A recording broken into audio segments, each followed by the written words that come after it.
Hi, welcome to another edition of Antique Radio Archaeology. This is part 5 of the Chelsea Super 5 series, and today we will be restoring a 1927 Super 5 with the non-slanted vertical front panel.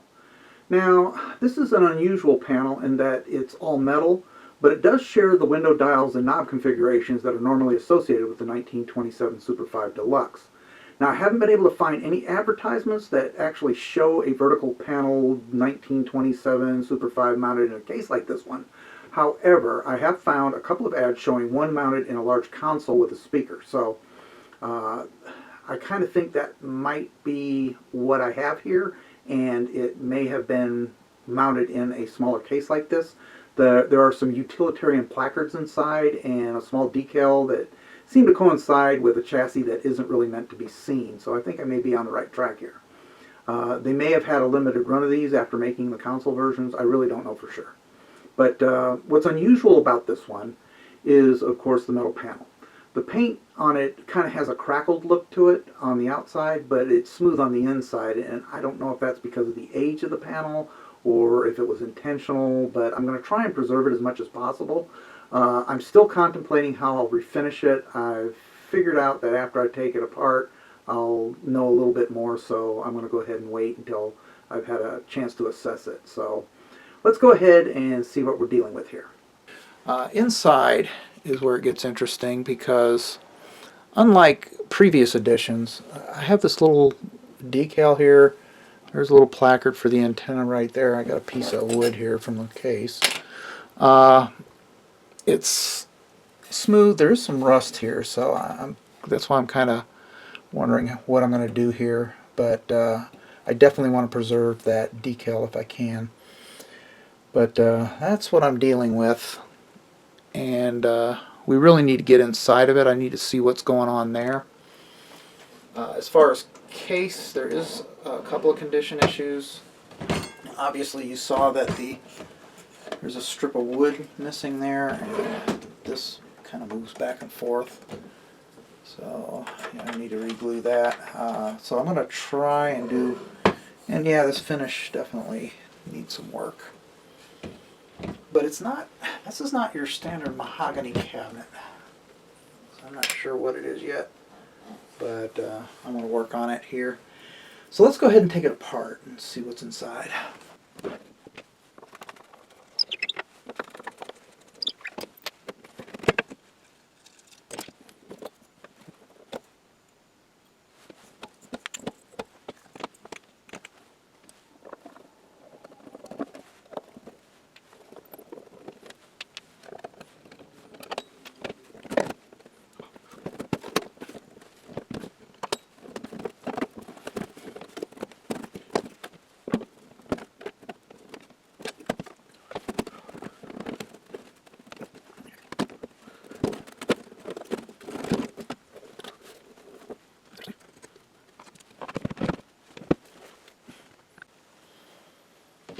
Okay, so a couple of things here. Yeah, this broke loose, and so is this. That's broke loose. So yeah, I need do some gluing for sure. I don't like the way that faceplate came out of here. That was really tight.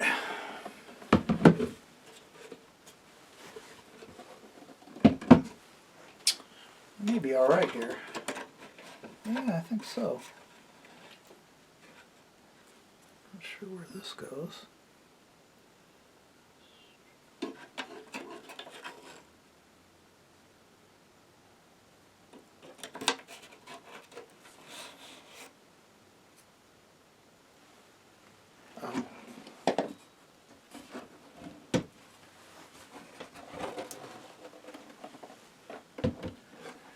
Appears to be missing a piece here and here. But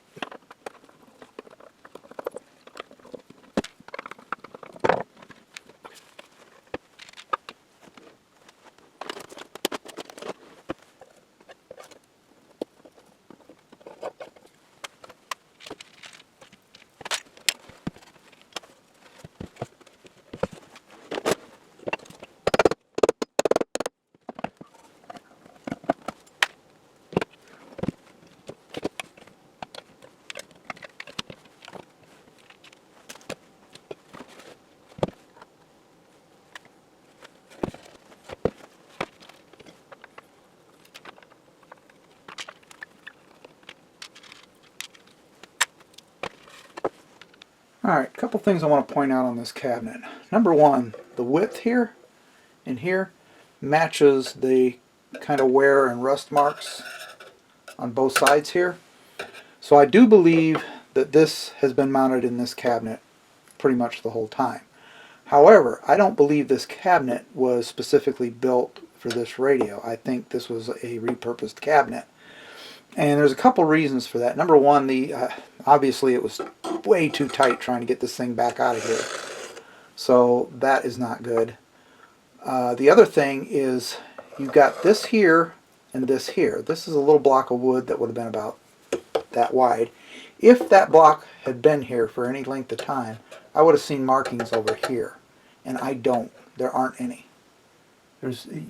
So that has never existed as long as this radio has been in here. Okay, so I do have some wiring issues. Obviously that's not attached, that's not attached. Yeah, this is in bad shape. I'll replace that. Wiring harness. Now, one of the things I wanted to point out is the transformer itself. I'm reading, this goes over to here. Bottom of this,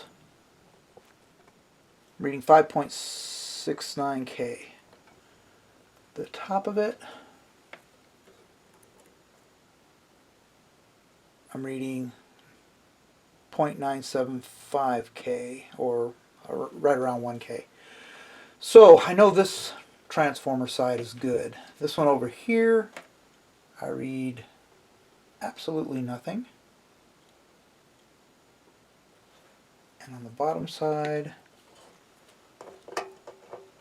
I read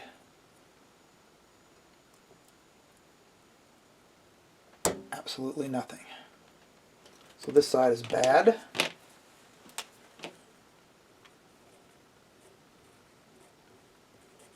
That side is good. Now another thing I'd like to point out is this particular transformer is the same transformer configuration as the ZR30 or the Model 140. So that's an interesting little tidbit there. Another thing is none of this is standard Chelsea except for this coil block here and these two components. These are not, well, no, I guess those are the same capacitors that are on the other one, but these tube sockets are definitely different. I'm going to go ahead and do up a wiring diagram of this and try to figure out the schematic on this, see what differences there are. So I went ahead and took some time and did a comprehensive layout drawing here, and of course I went ahead and cleaned it up on the computer so that things are a little bit easier to read, and from that I went ahead and created a schematic. So this is the schematic for this particular version. Now there are some definite differences between this one and the deluxe model in that they've added a capacitor C2 here. This resistor has been added, R3. Which is interesting because in the 1926 model those were part of the 1926 schematic, so it's kind of nice to see that they brought that back on this console version. And I'm going to start calling it the console version because I think the more I get into it, the more I realize this was definitely not exactly set up to be in a box as much as it was a console with a speaker. So this is what I've got so far, and we're going to go ahead and tear this thing down now and start working on the restoration.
Okay, so I'm going to measure this decal because I think I'm going to recreate this one because I definitely want to sand this thing down and repaint it. Okay, so from what I'm seeing here, it looks as though I've got a crackle finish. And I'm going to try and replicate that. The back side is very smooth, but if you look in the grooves down in here in areas that wouldn't have been exposed to the outside, you're seeing the crackle finish. So that tells me that this front panel was definitely a crackle finish at one point.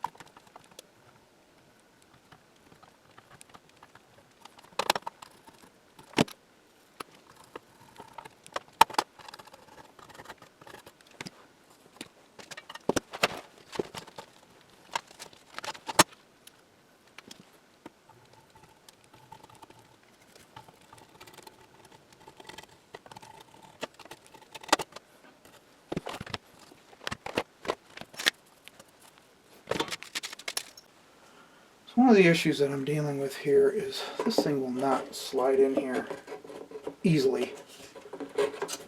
As a matter of fact, I had to pry this cabinet apart to get it out. And I think it's because right here, this thing here is too wide for that slot. So I need to grind that down a little bit, I think on both sides. I think the bottom's fine. So let me go ahead and do that.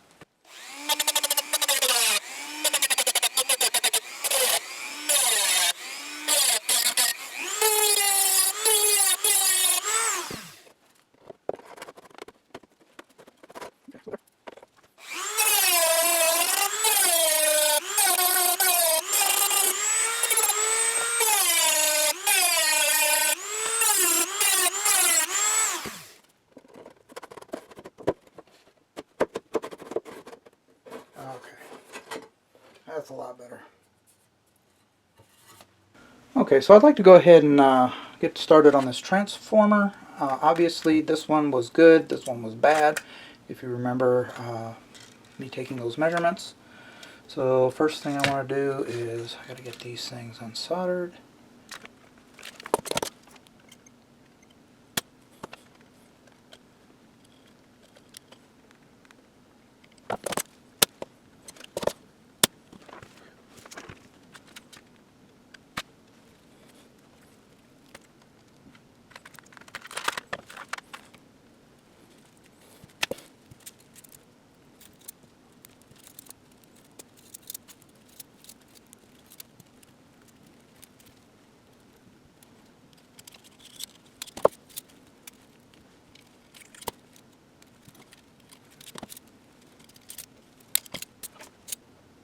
Good one. This is the bad one.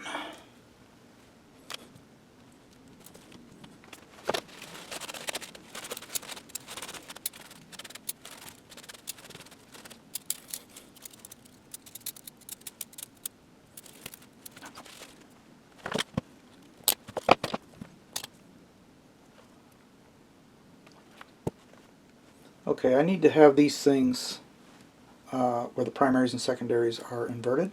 So the higher ohm value is actually going to go this direction on this one, that direction on this one.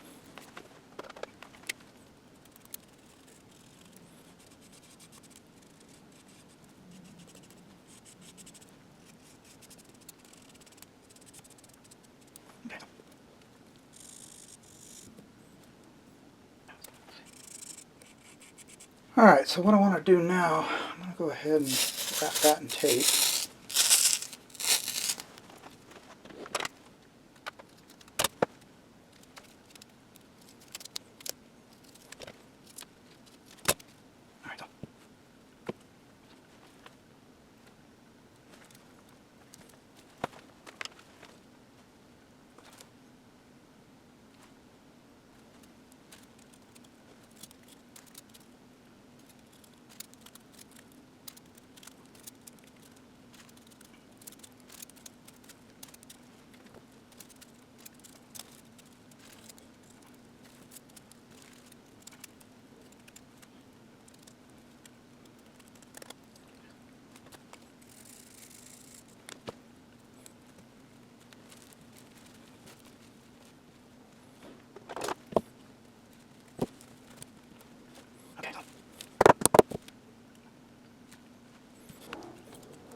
So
So as you can see here, when I put this in the sonic wash, it kind of got rid of a lot of that outer coating, and it has kind of a brassy look. I want to darken that up a bit. So in order to do that, we do a process called bluing. It's actually real simple. It's 3 little bottles here. You can pick up these kits. And start off with the cleaner and degreaser.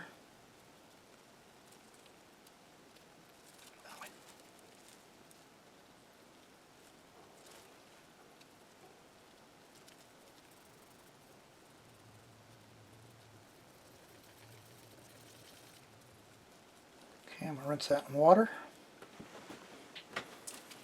I'm going to hit it with this blue and rust remover. That will get rid of any old bluing.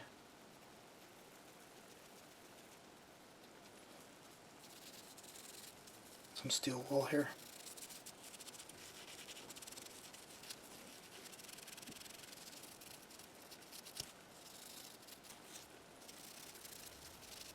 Alright, so I'm going to rinse that real quick. I'm being very careful not to touch this with anything other than this clean Q-tip here. I'm going to dry off that water.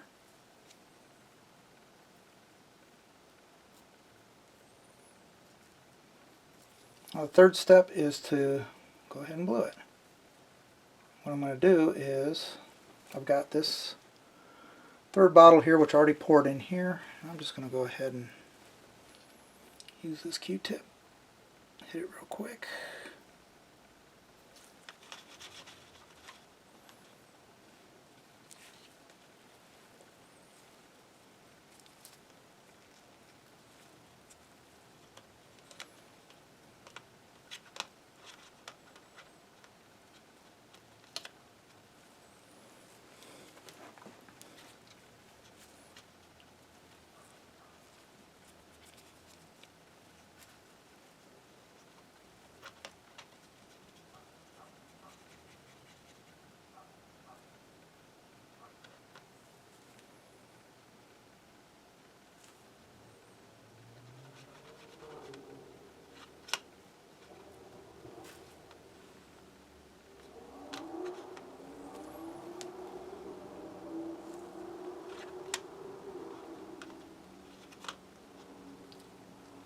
Okay, and then to stop the process, you dip it in water.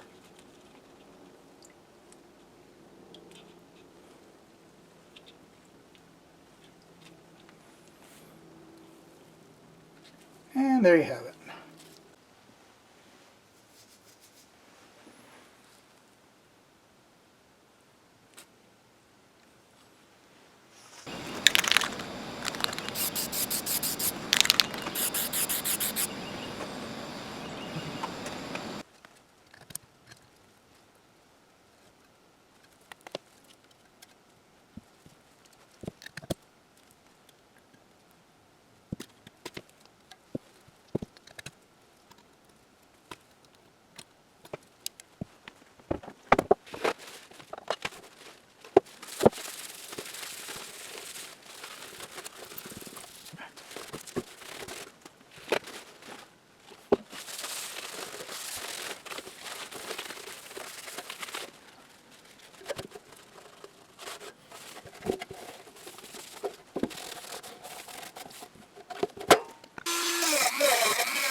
So my next step in this process is to put a crackle finish on that faceplate. Now I've been experimenting a little bit. I am going to use a base coat of this copper color, and I'm going to use Montana's crackle finish.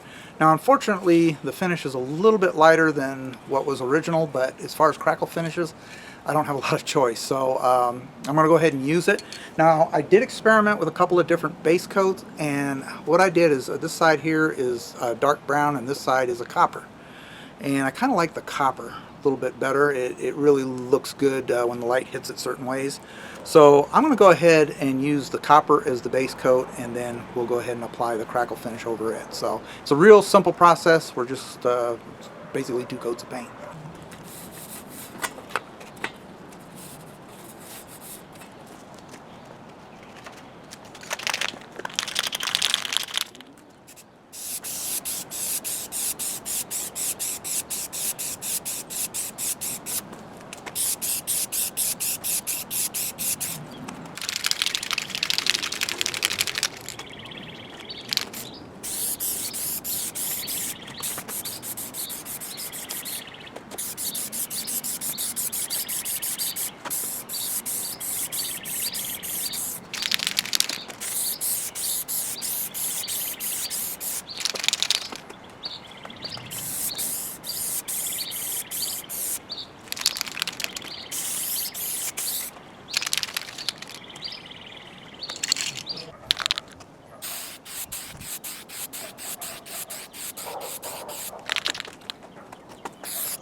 Okay, so I'm going to go ahead and fire this thing up, make sure it works before I stick it in the case. So let's see what we got. I got everything hooked up and let's see what happens.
Okay, so we got it all put back together. I've got a speaker hooked up, I've got an antenna hooked up, and I've got a power supply. So let's go ahead and see if we can get some stations here.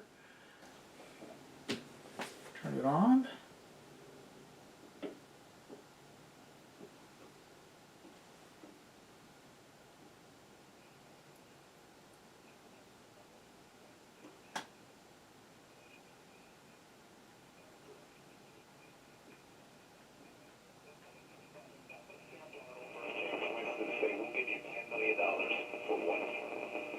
If Jameis was the Falcons starting quarterback and Kirk went down for 6 weeks, you're out. You just are. Like, Jameis will have a good moment. He might even have a good game. It's something the other night. You're not able to do anything. There's another line, like Josh Dobbs to me. Like, what happened to you? Okay, that's my local radio station, 750 AM. So let me go ahead and try and get my home radio station. And it fell off. And exactly. I think.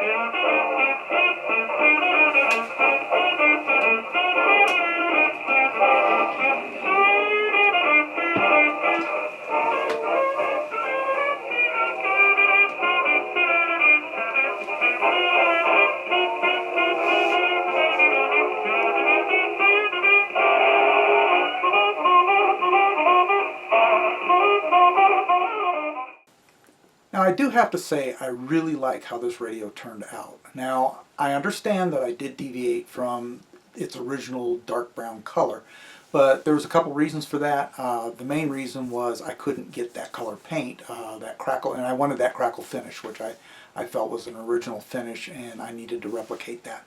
So and I do believe that the results came out better than that brown color, and I really like this radio because of it.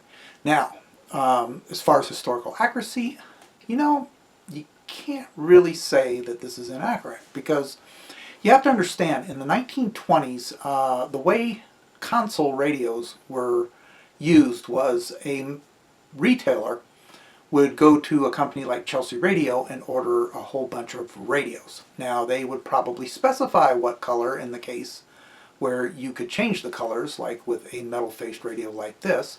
So it's very plausible that they could have used a different color than that dark brown. Now, the cabinets themselves are usually made by a furniture manufacturer, and the way a retailer might go about getting a radio is they would go to Chelsea, say, I want this radio. Those specifications would be sent to the furniture maker, who would make the cabinet for it, and the furniture maker might even order the speaker from another company, because as we know, Chelsea Radio never made speakers. So that whole process leads me to believe that this was the case on this radio, only the type of cabinet they used was just this single cabinet here. And unfortunately, this cabinet didn't quite match the radio perfectly, as we saw at the very beginning. However, because of the fit, I do believe it was modified for the radio by a furniture manufacturer. Now, because the modifications that had to be made to the cabinet were inside of it and not seen, they probably didn't bother refinishing anything by tearing out those pieces that were missing. So my final conclusion is that this radio is as it was, except for maybe the color of the faceplate. But I'm real happy with the restoration on this, and I hope you enjoyed today's video. That concludes this episode, and happy restorations, everybody. Hope to see you again next video.